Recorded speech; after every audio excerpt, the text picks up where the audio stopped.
Bonjour et bienvenue dans notre intervention. Alors merci aux participants. Je vous rappelle que vous pouvez poser des questions tout le long de cette intervention en bas à droite de votre écran. Donc c'est à la fin de l'intervention que j'y répondrai. Donc merci de les poser tout au long de l'intervention. Alors nous allons nous intéresser en particulier à l'interculturel, comment réussir dans une entreprise allemande. Le but c'est de comprendre comment réussir sa collaboration avec des Allemands. Donc nous allons parler de la communication non verbale. Alors nous allons parler de la salutation, du style vestimentaire et du langage du corps. Ce sont des éléments dont on n'a pas toujours conscience, mais ce sont des choses qui disent beaucoup et qui peuvent provoquer également de nombreuses incompréhensions. Ou alors des faux pas, c'est pour ça que nous allons expliciter un petit peu tout ça. Alors commençons par la salutation. Quelles sont les règles à respecter quand on veut simplement dire bonjour à un collègue allemand en entreprise? Donc le matin, quand on arrive en entreprise au travail, bon, ça dépend évidemment des codes propres à l'entreprise. Donc ça peut être classiquement la poignée de main, c'est une forme de reconnaissance. Donc c'est une forme de respect mutuel. Donc on va dire bien sûr Guten Tag Frau Fischer, Guten Tag Herr Müller. En regardant la personne dans les yeux, c'est encore peut-être un petit peu plus fort en Allemagne qu'en France. Alors, faire la bise en Allemagne, c'est vraiment beaucoup moins fréquent au travail qu'en France dans certains environnements. Bon, ensuite, on peut avoir un collègue avec lequel, ou une collègue avec laquelle on sympathise beaucoup, ça peut se produire. Il y a aussi le fait à l'américaine de se taper un petit peu dans l'épaule, donc ce sera peut-être plutôt dans l'environnement des PME et startups qu'on retrouvera ces formes un petit peu de salutation un petit peu moins formelles. Donc il faut vraiment voir ça au cas par cas, il faut identifier un petit peu quels sont les us et coutumes dans l'entreprise dans laquelle vous entrez et regarder comment les collaborateurs, les collègues qui ont plus d'affinité se saluent entre eux. Donc on peut dire aussi hello, hi, ça dépend vraiment de ce que vous avez pu observer à nouveau dans la société. C'est important vraiment de jouer un rôle d'observateur pour rapidement définir quelles sont les règles à adopter. Donc il y a aussi d'autres éléments qui sont aussi assez intéressants. Par exemple, si on parle du tutoiement en entreprise, est-ce qu'on va tutoyer ou est-ce qu'on va vouvoyer ses collègues? On a une utilisation du tutoiement et du vouvoiement en Allemagne qui est un petit peu différente. On peut avoir l'impression, du point de vue français, que les Allemands se tutoient plus rapidement que les Français entre eux. Alors est-ce que c'est la même chose au quotidien qu'en entreprise en Allemagne? Donc ça dépend, on peut se tutoyer, on peut être amené à se tutoyer, dans ce cas-là on s'appelle par son prénom en Allemagne, mais il est clair que si on dit Frau Fischer et Herr Müller, dans ce cas-là on va continuer à utiliser le vouvoiement. Il va être possible en France par exemple d'utiliser le prénom et de vouvoyer, par contre en Allemagne c'est beaucoup moins fréquent, c'est quasiment inexistant. Donc, encore une fois, observez ce qui se passe dans l'entreprise, quelle est l'utilisation du vouvoiement, du tutoiement, et vous allez rapidement trouver vos marques. Ensuite, un autre élément intéressant, c'est est-ce qu'il faut saluer plusieurs fois par jour ses collègues, ou de quelle façon? Alors, quand on croise un collègue plusieurs fois dans la journée, bon, on va pas lui serrer plusieurs fois la main. Une fois suffit, donc le matin et le soir. Si vous recroisez plusieurs fois la même personne dans la journée, un simple hi, hello ou un simple sourire fait l'affaire. Donc encore une fois, observez ce qui est pratiqué dans l'entreprise pour adopter les mêmes codes, y compris pour la communication non verbale. Alors aussi, un autre élément qui est important, c'est la façon de saluer par écrit, c'est-à-dire dans un email. Même si vous saluez d'une certaine façon en croisant une personne au bureau, par contre, par email, vous allez adopter des formes écrites un petit peu différentes. Là, vous allez être amené, par exemple, à écrire Guten Tag, Herr Müller, ou la Sehr geehrte Frau Fischer. Donc, comment faire? Eh bien, il suffit de regarder un petit peu quelle est la tenue ou comment sont formulés les emails que vous recevez de vos collègues pour observer et puis adopter le style qui utilise ceci, en fait. Alors, maintenant, on va passer au style vestimentaire. Donc là, évidemment, c'est quelque chose de très subjectif. Donc, je vais pas vous indiquer quels sont les vêtements que vous devez sortir de votre garde-robe. Je vais seulement vous indiquer quelques règles d'observation, je dirais. C'est quelque chose qui peut paraître évident. Donc, quel style vestimentaire est-il conseillé d'adopter au travail en Allemagne? Alors, je dirais, n'essayez pas d'être plus chic que votre supérieur. Donc, je dirais que le conseil que je peux vous donner, c'est de vous adapter aux autres, tout en gardant aussi votre individualité et votre style vestimentaire. Au début, peut-être rester classique, je dirais. Le but, c'est pas de se faire remarquer trop au début quand même, de par son habit, mais plutôt par sa performance au travail. Donc restons neutres et discrets.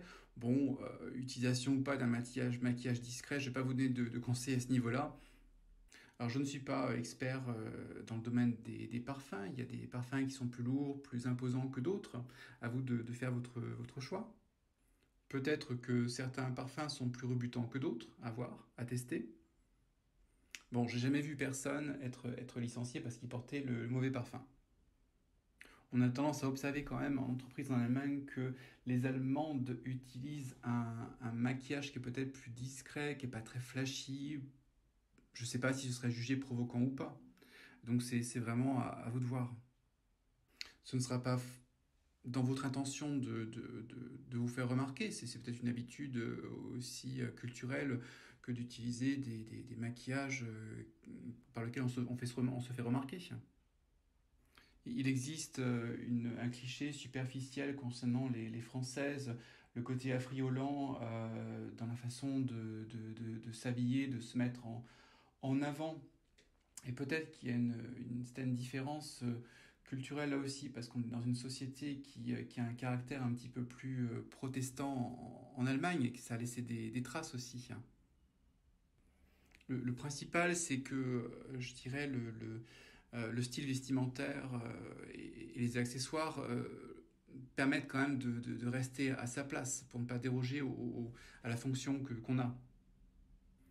Donc la règle principale, c'est surtout de ne pas être plus chic que son supérieur, son N plus 1, son supérieur hiérarchique. Donc essayer d'adopter un style un petit peu passe-partout, je dirais. Il peut y avoir des choses qui peuvent être mal interprétées. Par exemple, si une femme est amenée à porter une jupe un petit peu courte, ça peut être mal vu dans certains environnements en Allemagne. Donc restons un petit peu sobres au début. Bon, c'est pas mon but, c'est pas de dicter aux personnes qui nous écoutent vraiment le style qu'elles doivent adopter. C'est pas adaptation et au début qu'on finit par dévoiler sa vraie personnalité avec des tenues vestimentaires plus adaptées. Il faut savoir rester dans le conventionnel propre à l'entreprise, je dirais. Alors nous allons passer à un autre élément qui est assez drôle aussi, très subjectif là à nouveau, c'est le langage corporel, le langage du corps. Là aussi qui peut être interprété de façon très différente. Donc j'ai vécu des situations avec des candidats par exemple qui bougeaient beaucoup avec leurs mains par exemple en entretien et des responsables du recrutement allemand qui je les voyais se fixer sur les mouvements en fait du haut de la candidate et ils étaient pas très habitués j'avais l'impression à ce type de mouvement. Donc on dit que les Allemands communiquent peu avec le corps, mais ça ne veut pas dire qu'ils ne communiquent pas avec, même s'ils le font d'une façon peut-être un petit peu plus discrète que nous. On dit également que les Français sont plus expressifs avec des attitudes corporelles liées à la gestuelle des mains, des mimiques. Alors à quoi faut-il faire attention? Alors c'est vrai qu'il y a beaucoup de Français qui aiment parler avec leurs mains, donc il faut faire un petit peu attention à l'utilisation de ces mains. Alors ça peut être interprété de l'autre côté, du côté allemand, comme une personne qui bouge, qui gesticule beaucoup, ça peut être interprété comme quelqu'un qui n'est pas sérieux, quelqu'un qui n'est pas professionnel. Même si pour le français, c'est le fait d'appuyer, il utilise le langage corporel, gestuel, pour appuyer ce qu'il dit et le rendre plus convaincant.